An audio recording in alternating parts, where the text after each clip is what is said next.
At the very top of Donner Pass, in the high Sierra Nevada of California, 7,000 feet up, there is a tunnel bored straight through the heart of a granite mountain. It runs more than 1,600 feet from end to end, through solid rock, and it was cut in the middle of the 1860s, by hand, in a place where the snow falls not in inches, but in stories, where the winter that year brought 44 separate storms and buried the mountain under an average of 18 feet of snow. And the men who bored it did not stop for the winter. They dug down through the snow to reach the rock, and they went on tunneling through the granite all winter long, underground, by lamplight, while the storms howled over the top of them and the mountain lay buried above their heads. Some of them died down there, in blasts and cave-ins and avalanches, and when it was finished, the trains rolled through the Sierra for the first time, and the country was, at last, about to be joined from coast to coast. They called it the Summit Tunnel, Tunnel Number 6, and it was the single hardest piece of the entire transcontinental railroad, the place where the whole impossible enterprise very nearly ground to a halt against a wall of granite. It was bored, like almost all the hardest work on that railroad, overwhelmingly by Chinese laborers, thousands of men doing the deadliest work in the deadliest conditions, and, as with Cape Horn and everywhere else on that line, the company that hired them kept careful count of its dollars, and almost no count at all of their names or their dead. So once again, I cannot give you the names of the men who did the thing. I can only show you what they did, and what they did, drilling through solid granite by hand under 18 feet of snow, is one of the most brutal and astonishing feats of construction in American history. The names that survive are the bosses and the specialists. The superintendent driving the work was James Strobridge. The chemist who brought a terrifying new explosive up the mountain was named James Howden.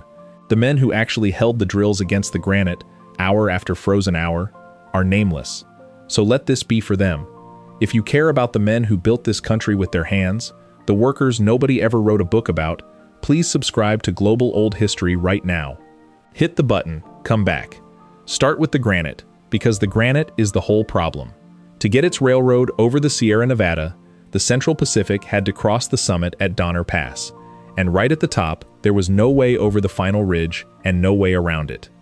The line had to go through it, through a solid spine of Sierra granite, some of the hardest rock on the continent.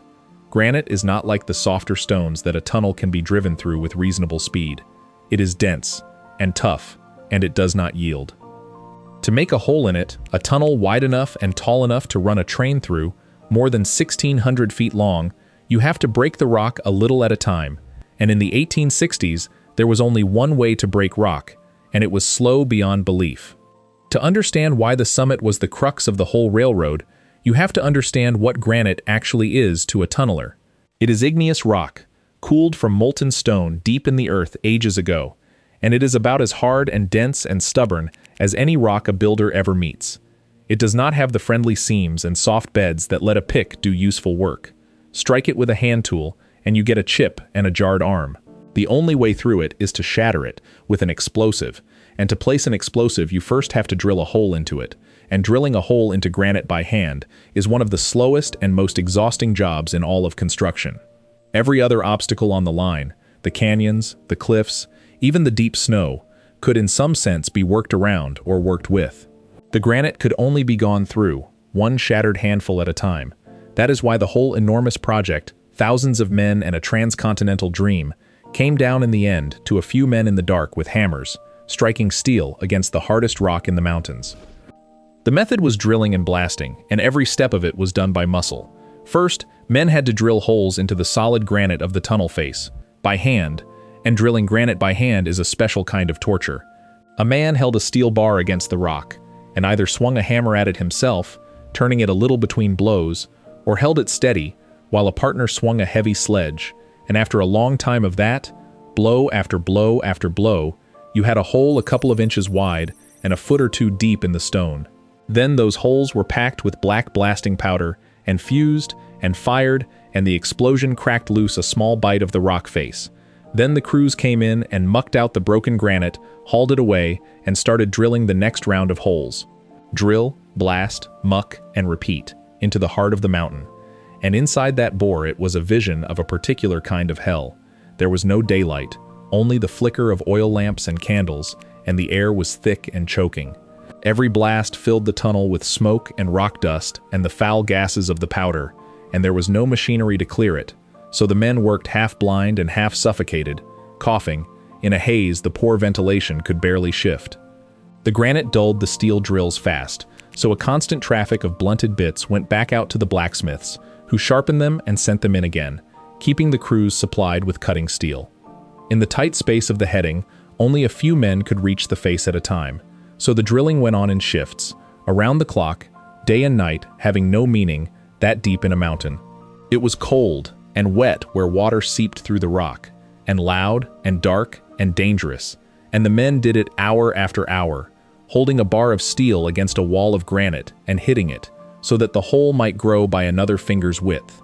And with black powder and granite that hard, the progress was heartbreaking. On a good day, working a single face of that tunnel, the crews might advance the rock something like a foot a day, through a mountain when you have more than 1,600 feet to go and a rival railroad racing toward you from the east. At that rate, the tunnel alone could eat years, and the Central Pacific did not have years. The granite was winning, and black powder, for all that it was the only tool they had, was a miserable thing to depend on. It was expensive, and the railroad burned through it by the ton, keg after keg hauled up the mountain at great cost. It was weak, next to what would come later, so it took a great many holes and a great deal of powder to bring down even a little granite, and it was filthy, filling the bore with thick, sulfurous smoke every time it fired, smoke that had nowhere to go in a dead-end tunnel and had to be waded out before the men could go back in. Every round meant drilling a whole pattern of holes by hand, charging them, firing them, and then standing back while the tunnel slowly cleared enough to breathe. It was slow and costly and choking, and it was the state of the art, and against granite this hard it was barely equal to the job. Every foot the tunnel did not advance was a foot of ground the rival Union Pacific might claim first, a stretch of subsidy lost, a day nearer a second winter with the mountain still unbeaten. The pressure to go faster was enormous, and there was simply no faster way to break that rock by the old methods. Something had to change. Quick pause. If these stories matter to you, join the Boss tier for $4.99 a month. Loyalty badge, custom emoji, early access, 24 hours before public, and members-only polls. Link in the description. Now back to it. So the engineers did something clever, to attack the mountain from more directions at once. Instead of only boring in from the two ends of the tunnel, the east portal and the west portal, they decided to open the rock from the middle as well. They sank a deep vertical shaft down from the top of the ridge, straight down through the granite, until it met the level of the tunnel, and from the bottom of that shaft, they could then dig outward in both directions, east and west, toward the crews coming in from the ends. 4 faces instead of 2. 4 places where the rock was being drilled and blasted at once, which, in theory, could nearly double the speed of the whole job. It was a smart, hard solution, but it created a new problem, because the bottom of that shaft, deep in the mountain, needed power, to haul up the broken rock and to run the works, and there was no power up at the top of Donner Pass in the winter. Sinking that shaft was its own ordeal. It meant drilling and blasting straight down through the same granite, in a cramped vertical hole, hauling the shattered rock up in buckets and lowering the men down the same way, deeper and deeper into the mountain, until after weeks of work, the bottom of the shaft reached the level where the tunnel would run. Only then could the crews turn and begin driving outward toward the ends, and to keep even that going, to lift the muck and the men, and to help draw out the choking smoke, the head of the shaft needed steady power, day and night. The solution to that is one of my favorite details in the whole history of the railroad. Down in the foothills sat an old, worn-out locomotive named the Sacramento, and someone had the audacious idea to bring it up the mountain to run the hoisting works at the shaft. So they stripped the locomotive down, took off its wheels, loaded the bare 12-ton body of the engine onto a huge log sled, and hitched it to something like 10 yoke of oxen, and they dragged that steam locomotive, by ox team, up the snow and the grades to the very top of Donner Pass. It took about 6 weeks of dangerous, grinding effort to haul it up there. And at the summit they set it up over the shaft, in a great wooden house built to keep the snow off it, and that old engine, far from any rail, spent the winter turning the hoist that pulled the muck and the men up out of the mountain. A locomotive, dragged up a mountain by oxen, powering a hole being dug straight down into granite. That is the kind of thing these people did when the ordinary way was not possible. But even 4 faces and a hoisting engine were not enough against granite this hard, and that is where the chemist comes in. In the winter, a British chemist named James Howden arrived at the summit with a new and frightening explosive, one far more powerful than black powder. It was nitroglycerin. Nitroglycerin releases vastly more energy than black powder, which meant it could break granite far faster, and the crew's progress climbed once they began to use it, from around a foot a day on some faces to nearly 2, and in places at the bottom of the shaft even faster. But nitroglycerin in the 1860s was a horror to work with. It was wildly unstable, liable to explode from a shock or a jolt or no obvious reason at all, and it was so dangerous to transport that Howden did not dare haul the finished explosive up the mountain. Instead, he mixed it, the raw, volatile nitroglycerin, right there on site, at the tunnel, and the crews carried it into the bore and set it in the drill holes, knowing that a single wrong move could kill everyone nearby. It sped up the tunnel. It also, without any doubt, killed men, in blasts that went off when they should not have. The men who carried nitroglycerin into that mountain by lamplight were handling something that the modern world treats as one of the most dangerous substances there is, and they did it as a matter of routine, deep in the rock, to make the tunnel go faster. It is worth remembering how new and how feared this stuff was. Nitroglycerin had only recently been discovered, and the world was just beginning to learn, through a string of catastrophic accidents, exactly how deadly it could be. Around this same time, crates of it were blowing up in transit and leveling buildings and killing bystanders in distant cities, and the public was terrified of it, with good reason. Many sensible people thought it was simply too dangerous to use at all, and Howden's answer to the danger of transporting it was, in its way, even more alarming. If you cannot safely carry nitroglycerin, then you make it where you need it. So he set up to manufacture the explosive on the spot, at the summit, combining the volatile ingredients right there beside the tunnel, so that the finished nitroglycerin never had to travel. It was an ingenious and coldly logical solution, and it meant that the men at tunnel number 6 were not only boring granite under the snow, they were doing it alongside a small, improvised explosives works, turning out one of the most unstable substances known to chemistry. That they used it at all tells you how desperate the fight against the granite had become. A foot a day was not enough, so they reached for the most dangerous tool available, and they paid for the speed in blood. Before I tell you what happened next, do me a favor and subscribe. The algorithm buries old industry stories unless enough people click. One click, come back. And all of this, the drilling, the blasting, the shaft, the nitroglycerin, was happening through one of the worst winters the Sierra had seen, in a place that gets some of the deepest snow in North America. The winter of 1866 and 67 brought storm after storm after storm to the summit, something like 44 separate storms over the season, and the snow piled up to an average of 18 feet deep, with drifts far deeper than that. For most construction, that would simply be the end. You cannot build a railroad under 18 feet of snow, but the Central Pacific could not afford to lose the whole winter, not with the tunnel unfinished and the rival line racing toward them, so the crews did something almost beyond belief. They kept working under the snow.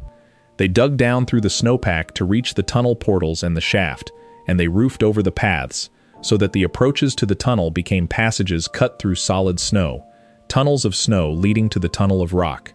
The men lived in a strange, buried world up there that winter, moving through carved snow corridors between their camps and the rock face, the daylight far above them, the storms raging over a mountain that had swallowed them whole, and the snow itself was a killer. Avalanches came down off those slopes without warning, tremendous slides of snow that could bury a group of workers in an instant, and they did. Whole crews were swept away and buried, some of them not found until the snow melted in the spring. Between the avalanches, and the cold, and the cave-ins, and the nitroglycerin, that winter took a steady toll of lives up at the summit, and, once more, the company kept no count of how many of the Chinese workers it lost.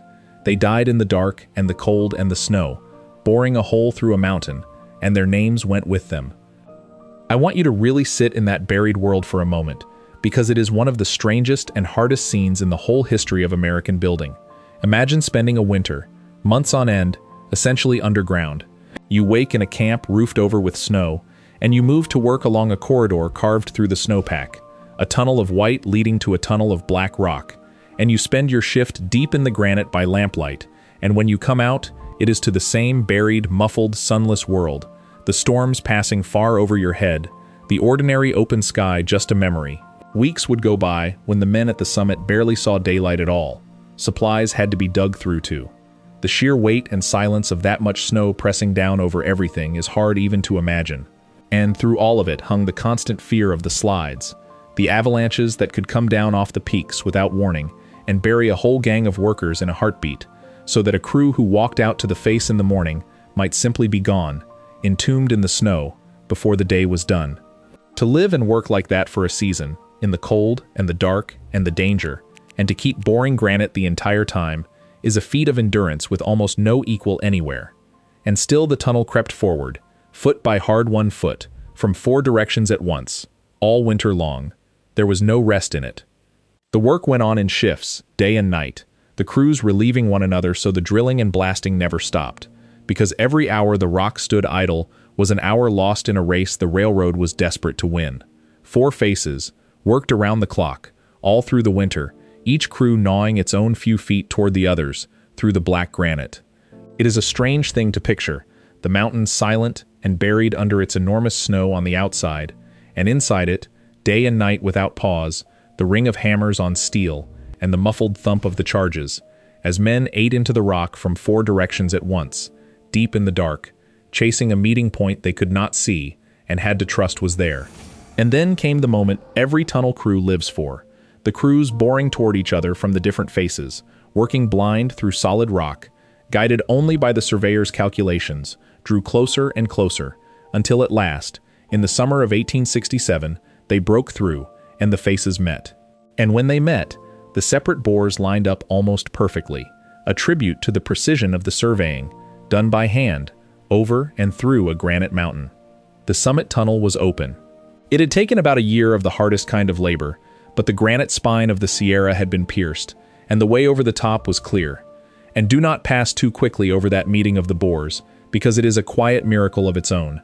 Consider what it meant. 4 separate tunnels, driven blind through solid rock, 2 from the ends and 2 from the bottom of a shaft sunk hundreds of feet down through the mountain. All of them aimed to meet at exactly the right point, on exactly the right line, deep inside the granite where no eye could see. The only thing guiding them was the work of the surveyors up on the surface, measuring angles and distances with hand instruments and dropping a plumb line down the shaft to carry the line underground, trusting arithmetic and a steady eye to steer men through a mountain toward one another. And when the crews finally holed through, and the faces opened into each other, they lined up. The tunnel was true. In an age of hand tools and lamplight, men had threaded a needle through the heart of the Sierra, and that precision is every bit as much a part of the achievement as all the drilling and the blasting. One quick note. I turned the full story into a book, everything the records gave me. If you want it, the link is in the description. The Central Pacific was in such a hurry that it would not even wait for the tunnel to be finished to push on. That same winter, desperate to start building down the eastern side of the mountains and grab as much territory as possible before the Union Pacific could reach it, the railroad dragged whole locomotives and cars and tons of iron rail up and over the summit on sleds, through the snow, around the unfinished tunnel, so that crews could begin laying track on the far side while the granite in the middle was still being bored. Think about that for a moment. They hauled trains over a mountain by hand, in the deep snow, just to save time, while other men were still tunneling through the rock beneath them. It gives you some sense of the sheer, driving, almost frantic will behind the whole enterprise, and of what that will demanded from the men whose backs it rode on.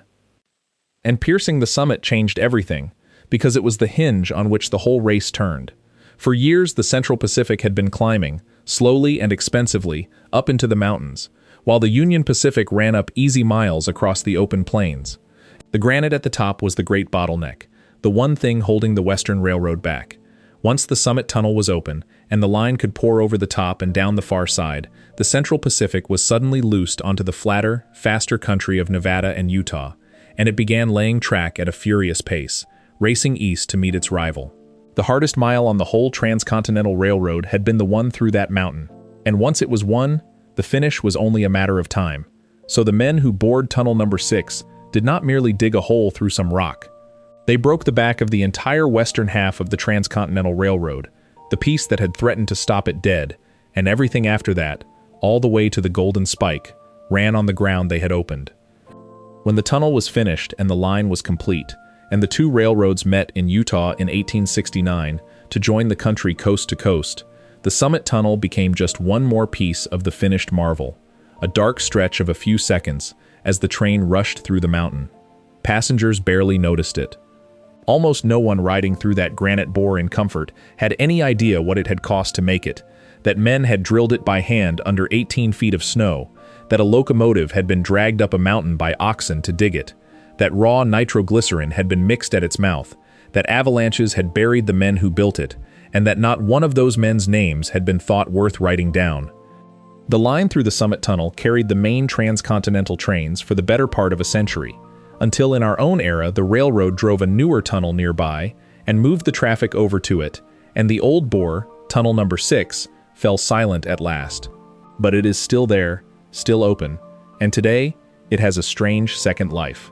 Hikers and history lovers make the climb up to Donner Summit to walk through the abandoned tunnels on foot, in the daylight, running their hands along granite walls that men once drilled by hand in the dark.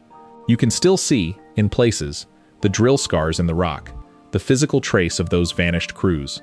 Standing inside that tunnel now, in the quiet, with the light coming in from the far portal, it is almost impossible to feel the winter and the snow and the nitroglycerin and the fear that made it.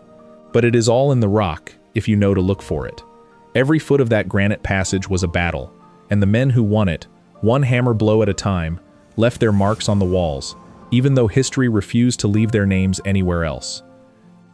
I think about what a modern engineer sees when he looks at the Summit Tunnel, because the respect is total. He sees more than 1,600 feet of railroad tunnel driven through solid granite, on 4 faces, with the bores meeting true in the middle, surveyed and aligned by hand across a mountain.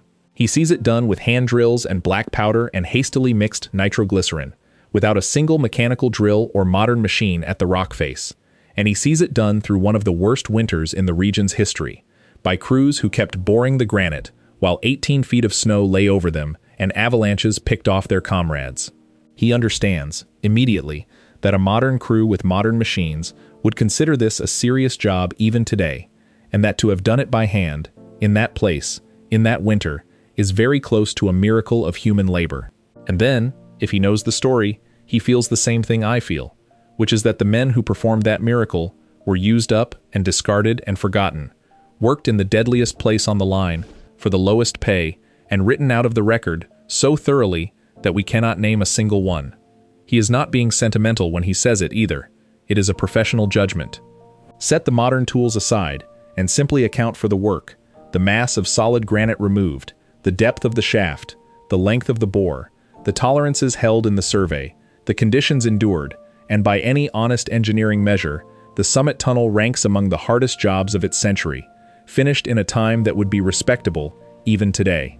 The difference is that we would do it with machines and lose no one, and they did it with hammers and lost men they never even bothered to count. That gap, between what the work deserves and what its workers were given, is the thing that ought to stay with us. That is the thing I want to leave you with.